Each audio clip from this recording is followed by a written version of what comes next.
All right, everyone, welcome back into another live edition of the Patriots Beat podcast here on the CLNS Media Network, presented by our wonderful friends over at PrizePicks and Game Time.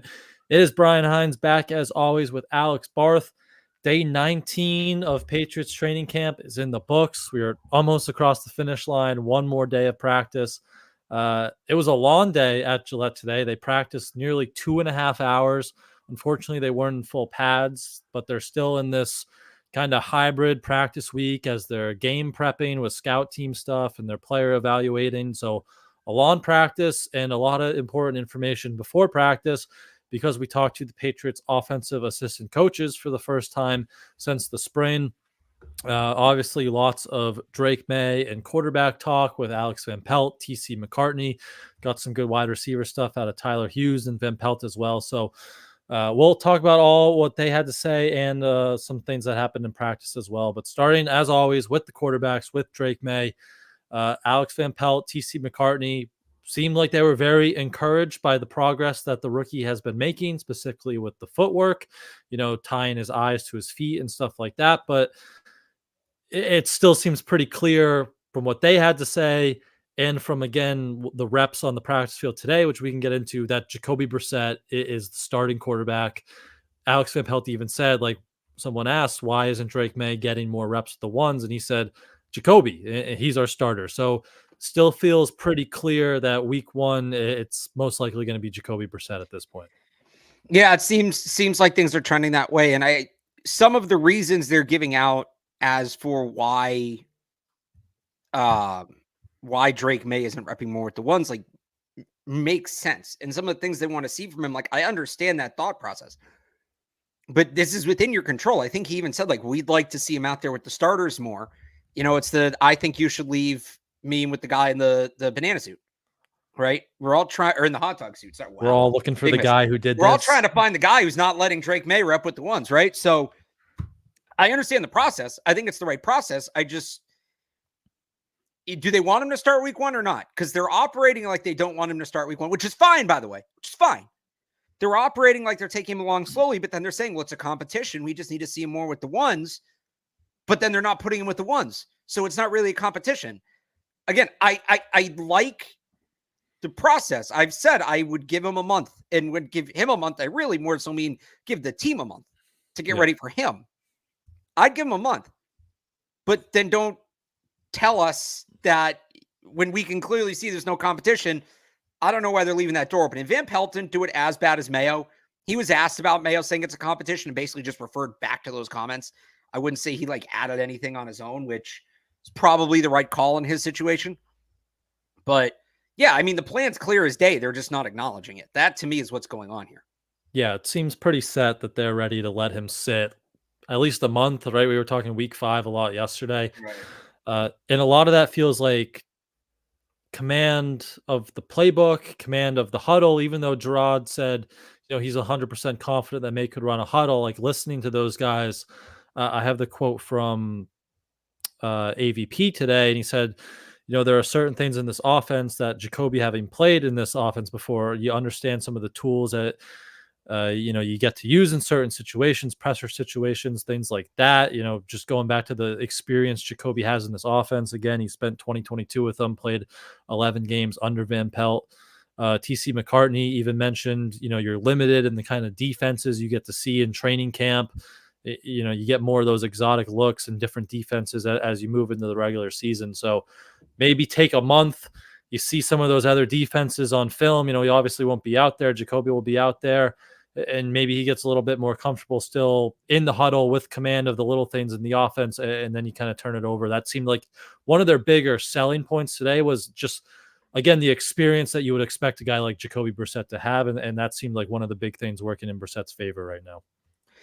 Yeah, it's not surprising either. Again, this is kind of what we expected coming in, but it makes sense. They want Drake. They're not going to – this goes back to something we talked about, I think, on the crossover, Brian, if I remember correctly, that Jacoby Brissett's progress should not impact Drake May's timeline. And I think that's essentially what we're seeing is Drake May's playing better, but and maybe Jacoby Brissett's playing a little worse, but there are just still certain boxes that he clearly isn't checked. Could they give more opportunities to check those boxes? Yes. And that's a separate discussion. But the reality is even though he looks good, there are boxes that they want him to check that he hasn't checked yet. And he's not going to start until he checks those boxes. So do you think those boxes are just kind of more the mental side of the game? Because everything on the field that we've seen in camp and in the preseason, it's been very impressive. So you think that's just the mental side of things he needs to check off? Yeah, I think it's that. I think it's that, and just kind of wanted to have him see a game week and see what that looks like. And he can't check that box until the regular season because there's no games. So, yeah, it's the mental side and just I think getting more immersed in the offense. He said something interesting yesterday, talking about one of his quarterback coaches at UNC, that something he does is when he learns the offense, the way he kind of retains it is to teach it to the other rookies, right? Teach it back to people, which is a really good way to do something. You ask anybody who knows me personally, when I'm trying to learn the draft class, I don't shut up about it because I'll be telling like my brother about these different players or whatever. But, I think that's kind of a sign that it's all going to kind of come together. We've also seen them. We'll talk about Caden Wallace, maybe a little hesitant to put him in. Jalen Polk is really the only rookie that seems to be getting an opportunity, like the early opportunities right now. And I just think these guys, they want these guys to be more immersed in it and know it like the back of their hand before they give them the real opportunities. So do you think you just saying that, like to go back to March or February, we hear Elliot Wolf say we're going to play all the young kids, we're going to draft and develop. That I don't know. Is that just kind of weird that we're here now, or do you think it's simply just like they're not ready yet to see the field, and there's more to it than just we're going to throw the young kids out there and let them play? Yeah, draft and develop may not mean draft and develop. Like this could be draft and develop. They're developing, and play the kids could mean we're going to put them on the field at times, but it doesn't necessarily mean give them the most reps or start them right away. It just means play them. So it's perspective. Maybe we took that comment a little too extremely. I think it's not the right word, but you know what I'm saying? Like maybe we didn't parse that comment as much as we should have. Maybe we didn't look for context in that as much as we should have at the time. But this is definitely a draft and develop strategy. And that part's true. Draft and develop does not necessarily mean play from week one. It means draft and develop. There's nothing in there about playing time. Yep. But it seems like again, it's just the mental kind of side of things that's separating Jacoby from Drake right now, because a lot of talk too about his footwork, playing under center, which is two big things in this offense. We talked so much about Drake May's footwork coming, before the draft, coming out of North Carolina. It was such a big point of emphasis, whether right or wrong. I thought TC McCartney, gave a really good answer on that. And, he said what they asked him to do at North Carolina, it wasn't wrong necessarily. It was just different than what we wanted him to do here. So it was very easy, to train him the right way. And they think it's worked out just fine. So it feels like, we've seen the progress in person. If you're watching on TV, if you watched them at North Carolina and now you're watching them here, like you can see the progress in the footwork under center. I thought it was good that Alex Van Pelt said, our offense is based a lot out of under center in our run game, but we want our quarterbacks to feel comfortable. So if we want Drake May in the shotgun a little bit more, as you saw against Philly, I think 11 dropbacks and only one was under center. Like we're going to make these guys comfortable and kind of adapt, right? Our scheme isn't just going to be our scheme. We'll adapt to these things. So those were two big things with May coming into this offense. And I think those were encouraging signs to hear that from, AVP and TC there today. Yeah, I would agree. I would agree with that. I think. Sorry, did you say Taekwondo in there? It kind of cut out. No, I was just on Drake still. Like on Drake, yeah. Sorry, the under center, that type of stuff. Yeah, the under center thing's the big thing, and I think the big takeaway from the last 2 days between both Van Pelt and Mayo had the comment yesterday about he thinks Drake's ready to run a huddle. Now, I that doesn't mean start a game. There's a difference there, and I think some people jumped ahead.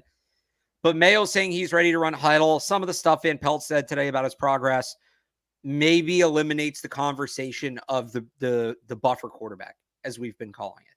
Maybe eliminates having that veteran that if Jacoby Brissett gets hurt and you have to put Drake May in early, I do wonder if they're comfortable with Drake May as the backup. And at this point, it's like, well, he's going to have to learn this stuff one way or the other. We'd rather he learn it in the VR room in the practice field. But if he has to learn it in a game, so be it. I wonder if they're at that point. I still think the timeline should be the timeline. Injury shouldn't be a part of it. But I think what we're hearing is that at the very least, he's going to be the backup. And if Jacoby Brissett gets hurt, it's just the timeline's going to move up. Yep. He said it yesterday. He's QB2, right? Like if something happens to Jacoby, he's up. So those are the big things mechanically. Just the last other mechanical thing TC mentioned was they're not going to adjust his throwing motion. I know that was another big thing that people pointed to coming out of the draft. He's got kind of the big wind up, maybe something that he does with a quarterback coach on his own time, but they're pretty comfortable with how he throws the ball. So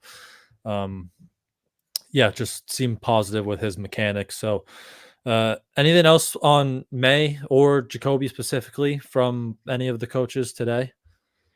I think that's pretty much it from the coaches. We can talk about May's performance, but we can get into that. All right. So to the field with the quarterbacks, still Jacoby. Well, do you want to do that, or do you want to? Because there's one other thing Van Pelt said today that was notable. Oh, with Taekwon? Yeah. Okay. We can do that first. We can just hit on the coach stuff. But we've talked about Taekwon. I think we were talking about it on yesterday. We can do quarterbacks. I wanted to make sure. No, we can just do Taekwon. All right. We'll get back to quarterbacks. We'll tease more quarterback talk later because everyone I love that. Yeah, wants to hear the quarterback talk. But I think yesterday we were on here saying, do we buy into Taekwon again because he is running with the starters?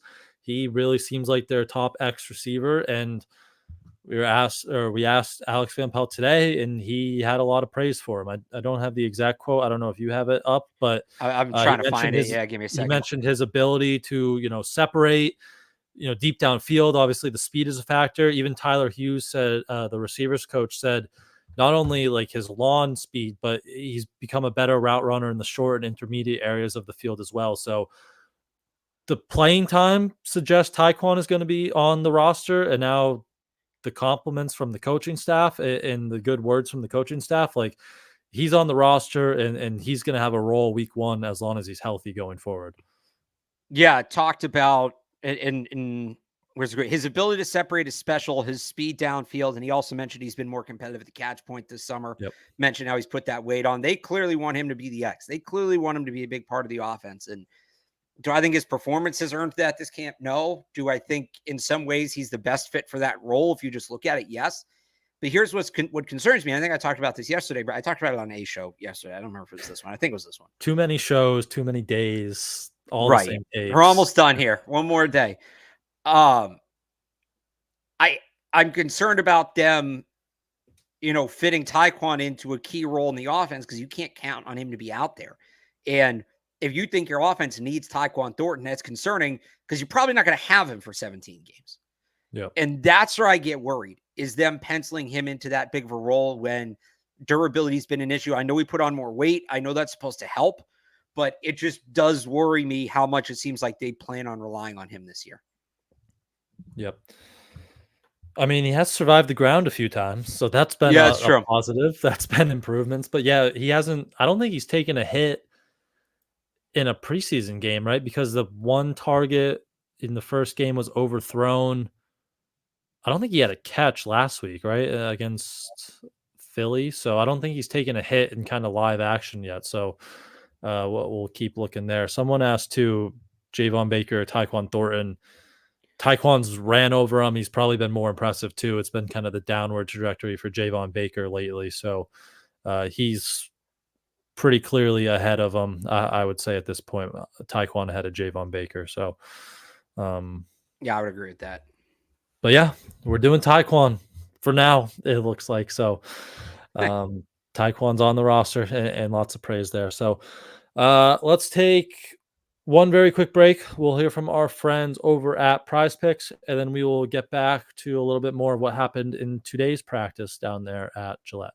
PrizePicks is America's #1 daily fantasy sports app with over 5 million active members, and it's the easiest and most exciting way to play daily fantasy sports because unlike other apps on PrizePicks, it's just you against the numbers as you pick just more or less on 2 to 6 player stat projections and watch the winnings roll in. And PrizePicks is the best way to win real money this football season. Which players are going off, which ones aren't. Make your picks in less than 60 seconds and turn your sports opinions into real money all season long on PrizePicks.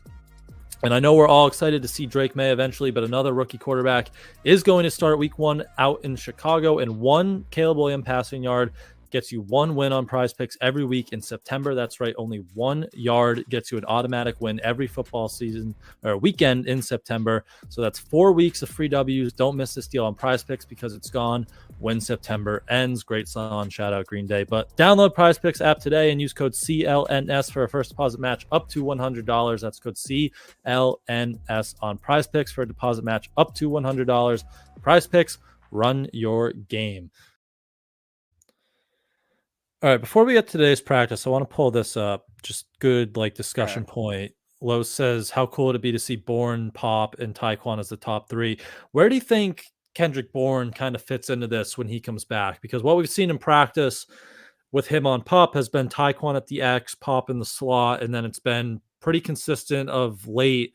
Jalen Polk and KJ Osborne are kind of rotating at that Z spot. So when Kendrick Bourne, he's another one of those kind of Z guys. Where do you see him kind of fitting in when he comes back? Is there more of a rotation at X, or how do you just kind of see that unfolding? Some of it's going to be based on performance. Obviously, I think X is a real conversation for Bourne, but if Osborne's not it, so Osborne and Polk have been 2 of their better receivers, I would say, in camp. So you'd think he'd fit in there at the Z, but clearly they're in pretty good shape there. So does the rotation come at the X, or does he go to the Z and maybe Polk plays the X, or even Osborne plays the X? Van Pelt said today they're comfortable playing Osborne really at any of the wide receiver positions. I know it's a cop-out answer. I hate to give it, but it does feel like it's going to come down to performance and just who's the odd man out 4 or 5 weeks in, whenever it is. Yep. Someone might go down too. Obviously, that's not ideal, but we've talked about Tyquan's injury history. Maybe something happens. Yeah, I would expect performance and a lot of rotations. I think that's the big thing. You're going to see a lot of rotations in and out of there. But to today's practice, we can go back to the quarterbacks because it was still the Jacoby Brissett kind of show there. First up on all the team periods. Little bit more of Drake May running with the ones. He took 6 total snaps from David Andrews. 4 of them were passes. I think yesterday he took 3 total snaps and they were all runs. So a little bit more of an improvement. Doesn't seem like he's making a push for the starting job based off everything the coaches had to say, but are you reading it as maybe they are opening the door still a little bit here, or this still felt like, again, a regular season practice, non-padded with the Cards scout team defense? They're just getting them ready to be QB2 and maybe get a series or 2 with the starters Sunday night in the preseason finale.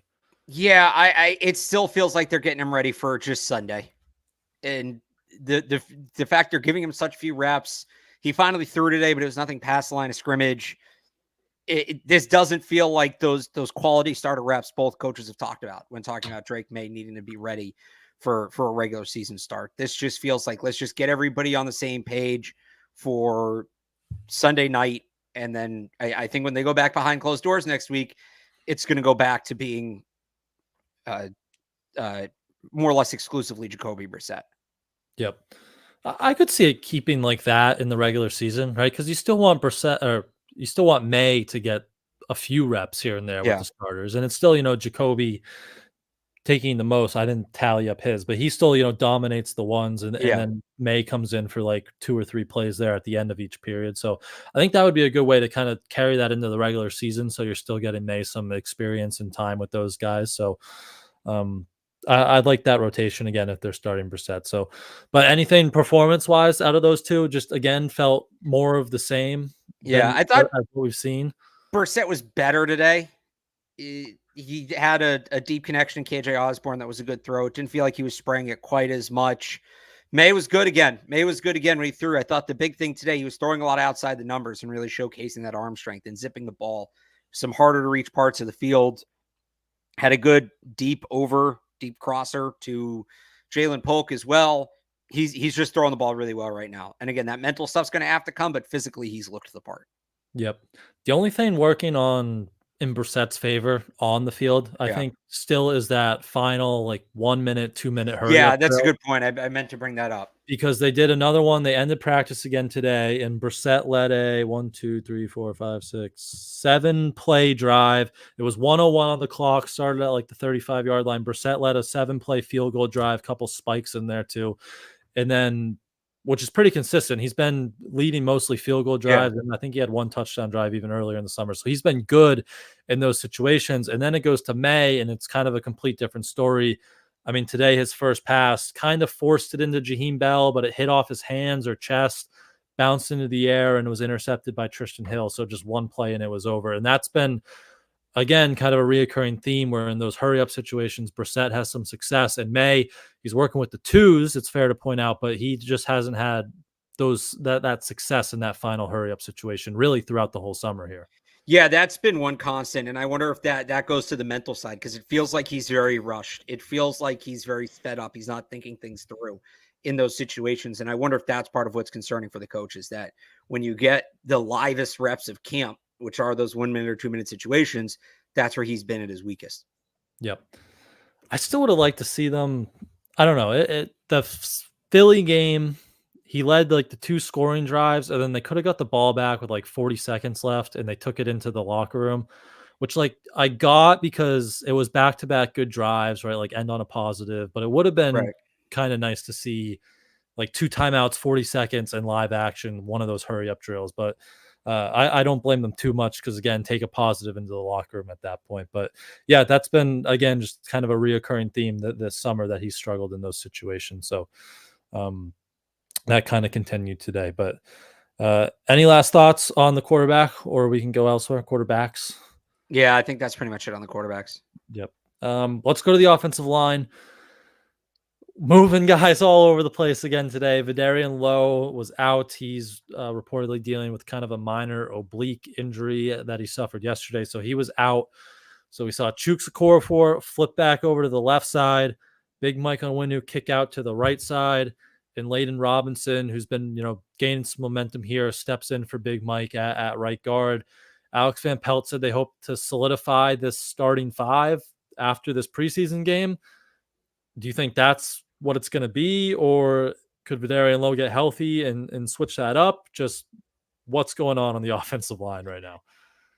Yeah, so it sounds like Lowe's going to be healthy for week 1, and I just still feel like that's the line they want, given how much time they've given it. But whatever the group is, either it's Caden Wallace at left tackle, like we saw when Lowe went out yesterday, or it's this Mike Onwenu right tackle line with Layden Robinson in the lineup. If either one of them play well, it's kind of like I've talked about with the quarterbacks.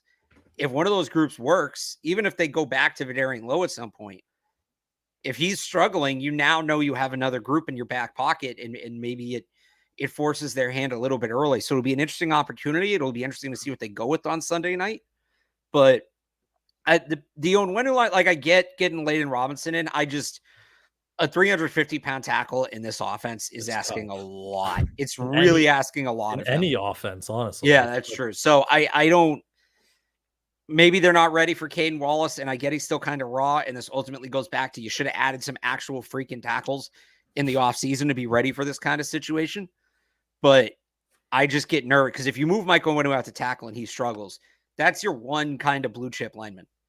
And if he's not playing at a blue chip level, now you're really in trouble. You lose that anchor. I know it's David Andrews, but Mike Onwenu, in terms of just ability, is the anchor of this line right now. So if you lose that, I'd be worried. I'd like to see more looks with Caden Wallace at left, see what that looks like, or even Wallace at left, or even Wallace at right and Okorafor at left, which, again, they had him over there today, so we know that he's comfortable. But I think it is just good to see that it's going to be good for them to see other combinations, and hopefully they find one they like, and maybe it forced them to move on from Vidarian Lowe, who I think we both agree just has not had a good summer. And I'll say this, yes, Orlando Brown's 350. He's also an unreal athlete and has been playing that position for most of his life. Yeah. So there's a reason he's so good. That kind of skill is rare.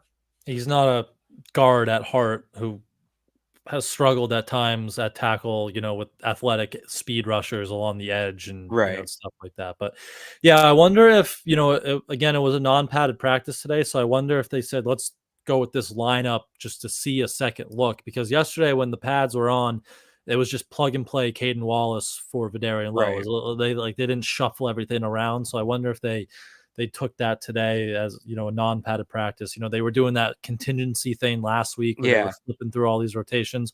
I wonder if that's just what their plan was kind of today. But Yeah, again, they said they want to solidify this thing after Sunday's game. We moved that timeline back a little bit from earlier in the summer, but Right. that's where we're at. That's the tackles down and all these guys moving spots. So hopefully they, Vidarian Lowe is back. Seems like you hope he's back. That seems to be their ideal left tackle. And then they figure everything else out with that lineup up front. But that was really it. Offensive line, quick with pass catchers. Big day for Jalen Polk. We talked about him a little bit earlier. Still repping with the top offense and kind of made his mark. 6 targets, 5 catches, most in the short to intermediate area, like nothing flashy. But then, he had a nice connection downfield that you hinted at earlier with Drake May. So I feel like that's just what you're going to get with Jalen Polk, and not a bad thing. I think you would take that all the time on Sundays from him. Yeah, that's kind of what he needs to be. And there's that deep over, but it was nothing super explosive. He's kind of running the underneath stuff that's created by the more explosive routes that, guys like Tyquan Thornton are running. And that's what he's going to be. He's going to be a high volume target. He's going to be a chain mover. And he looks like he's developing good chemistry with both quarterbacks, which is big. And just, it's about consistency with him. He's going to have to be consistent. And you saw it today, different looks, different formations, different quarterbacks. It didn't really matter. He was able to just go out there and make plays time and time again. Do it more than one practice, right? But that's kind of what you want to see from Jalen Polk. Today felt like a good representation of, I think, the player they drafted him to be. Definitely. Yeah, 2 catches from Jacoby, 3 from Drake. So on the same page, it looks like with both of those guys. That's encouraging because it looks like he's going to see the field pretty early and often here, which is good to see from a second-round rookie there. So encouraging for Jalen Polk. We talked about Tyquan at the top there, still repping with the top guys. Osborne, Pop, still 2. Anything else? Receivers. Jalen Reagor, give him some credit, had 2 really nice catches to kickstart Jacoby Brissett's 1-minute drive there. But anything else, you can lump tight ends into this too. Anything else from those pass catchers today? I think that's pretty much it. It was Polk got most of the attention, I would say. Is it Pop talked about the drop he had yesterday and admitted he could have caught the ball if he'd tried with 2 hands, but he only tried 1. That was on the big play from Drake May. So call that whatever you want to call it. But that was probably my one other takeaway was him owning. He had a great line. He goes, "Practice makes perfect," but that wasn't perfect. That wasn't perfect. Yeah. Good old Pop. He's always smiling, always laughing. He's asked about that again today too. He's always in a good mood, good energy on that offense. But before we wrap up with just a little bit on the defense, some stuff on special teams, game time. We all love going to football games live. It's beginning to feel like football weather outside, and whether it's going to Gillette to see the Patriots or any college football game. You can go to BC and see Billy O up in Chestnut Hill, or wherever you want to go. Make sure you get your tickets this fall with Game Time, and they have a new feature called Game Time Picks that makes getting tickets to see your favorite teams play live even easier, because Game Time Picks filters out the fluff to show you only incredible deals on great seats, so you don't have to waste time searching through thousands of tickets. Game Time has flash deals to save even more with exclusive in-app deals on select seats ahead of the game or event, and zone deals to save if you're looking to sit in a specific section. So head to Game Time for their lowest price guaranteed, seat views, all-in pricing, and of course, Game Time Picks, which makes it even easier to save more on sports, concerts, comedy, theater, any kind of tickets you're looking for. So take the guesswork out of buying your tickets with Game Time. Download the Game Time app today, create an account, and use code CLNS for $20 off your first purchase. Terms apply. Again, create an account and redeem code CLNS for $20 off. Download Game Time today. What time is it? Game time. Defense, not much today. Again, their top defense was running against a scout team offense. Bailey Zappi running a lot of zone reads, pretending to be the Commanders there. I think the big thing defensively was Del Pettis. Gerard Mayo talked about it yesterday, that he's making a good push here to make the roster. 2 pass breakups today. In coverage on Jaheim Bell, both the one that got intercepted by Drake May and another one that Jacoby Brissett almost threw an interception. So the arrow kind of keeps pointing up here for Del Pettis. Yeah, he just keeps making plays. He keeps being near the ball, and that's how you make the team. And Mayo mentioned his special teams ability as well. They're not going to have dedicated special teamers this year, so that certainly helps. I think he's played his way onto the roster. And again, just those guys, especially at the safety position, if you can just prove you have a knack for getting to the football when you need to be there, generally that gets you to a certain baseline level of play in the NFL. So I like what I've seen from him. He keeps making plays, and I think he's going to be here. Yep. Again, not much on defense, so just some attendance stuff. Still no Josh Uche, still no O'Shane Zimenez. They were both they were out there in their jerseys, but not participating in full. So we'll see about that. Armon Watts, non-participant. He's been kind of in and out over the last few days. Do you have him on your roster right now? Again, one of the first free agent signings there, but Armon Watts in the middle of the defense. I don't see how he makes the team. We talked about this. He's just getting outperformed by players at his position. Jeremiah Farms, Tristan Hill, who had the interception today on a pass broken up by Del Pettis. Those guys just been better. And they're not going to keep that many defensive tackles because you have Devon Gotcha, you have Daniel Quale at the top of that depth chart. You're going to keep him as the 5th defensive tackle when we think realistically they could carry 7 receivers or 7 corners? Are you going to keep Armon Watts over Isaiah Bolden or Kayshon Boutte or somebody like that? Like, I just don't see it. Yeah, tough to see. And then one injury in the secondary, Mikey Victor went out halfway through practice. Looked like his lower leg, ankle, but he just walked out. So hit to the secondary there with Mikey Victor. We'll see what happens with him. But yeah, I think that's it defensively, right? Nothing much. Else there. Yeah, tough, quiet day from that end. Probably a good sign. But let's wrap up with some special teams. First off, Bryce Behringer was unbelievable today. Excellent. He had a period where they were kicking right around the 50-yard line, 9 punts. Every single one was down inside the 20. Several of them were down inside the 5. He's been outstanding this summer. And just that punt today, we were standing next to each other. Even Tayler was into it, like standing next to us. He took his breath away a few times. So just shout out to Bryce Behringer. He was awesome today in that session. Yeah, he was really good. And he's going to be one of their better players this year. I know people roll their eyes at that, but he's going to be in the all-pro conversation if he punts like this throughout the season. Yep. And then wrap up with kickers. Chad Ryland got the 1-minute drill kick into the skinny goalpost. So bonus points for him, 47 yards into the skinny post. He made it but couldn't really build on the momentum to end practice. They went 4 kicks as they usually do, back on the regular goalpost. Chad went 2 of 4, missed from 37 and 49. Sly went 3 of 4, missed from 42. Every kick was missed wide right. There was a steady left to right breeze, we called it out there. But probably another good sign there, or another step in the right direction for Joey Sly to cement himself as the guy. He continues to look like the better kicker. He does, and I just don't see how they keep Ryland at this point. And I get it. He was a 4th-round draft pick, and you made the investment and all of that. You need to win games, and Joey Sly is going to help you win games. I think the thing with Ryland is, do you keep him on the practice squad? I think they will keep a kicker on the practice squad because with Sly, like, he's a guy that's been up and down in his career, and you want somebody ready in case he cools off. Is Ryland that guy, or do they just go find somebody else off the street? But at this point, if they don't keep Joey Sly, I'd be annoyed. It would be a puzzling decision at this point, I think, if they don't keep Joey Sly. So, but there's one more game, so who knows what's going to happen in game action? We'll wait and see Sunday night there. So, again, a long practice, but not too much going on, as you know, their game prep and stuff like that. But some good stuff from the coaches early on, and then a little bit of stuff there throughout the day. So, any last thoughts from you, or we're back out there tomorrow, last day of summer school out there?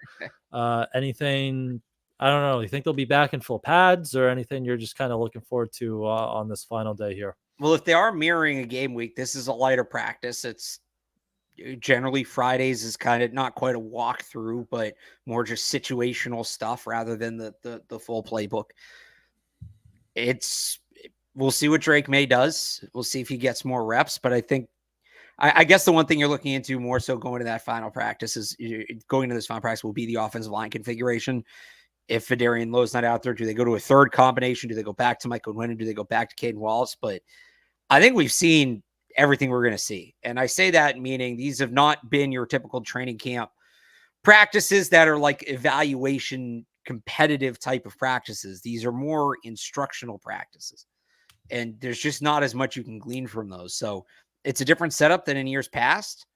But I think we've more or less seen what we're going to see from practice at this point. There's still the game Sunday, and that might be the tiebreaker on some of these roster battles.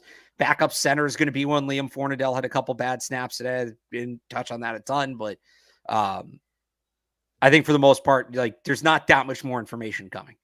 Yep. But Josh did ask, is this the last practice we'll go to? Yes, this is our last full practice that we get like full access after. It just goes to, the first 10 minutes of stretch. I think they're back. They practice tomorrow, then game Sunday. They're off Monday, Tuesday, or they're in Monday. They're off Tuesday, practice Wednesday, Thursday. So when we come back Wednesday, Thursday, it's just going to be the first 10 minutes of stretch, and we don't have everything to break down. But that means we'll have real football games to break down instead on absolutely throughout the week. So it's about time, give or take, right? But we'll call it there. We'll be back tomorrow. Not sure what time. I believe we're doing a crossover because it's the last practice of the summer and one of the blocks and in one of the blocks of practices. So should be a crossover with Tayler. Mike will let everyone know on Patriots CLNS when that is going live. And of course, subscribe to the Patriots Press Pass so you don't miss anything on there as well. And in the meantime, you can follow Alex on Twitter at RealAlexBarth. Head over to 985thesportshub.com to read his Patriots written coverage. And you can head over patspulpit.com to read our Patriots works, more stuff about the offensive coaches up there, and follow me on Twitter at I am Brian Hines. So thanks everyone for tuning in with us tonight, and we will see you guys tomorrow.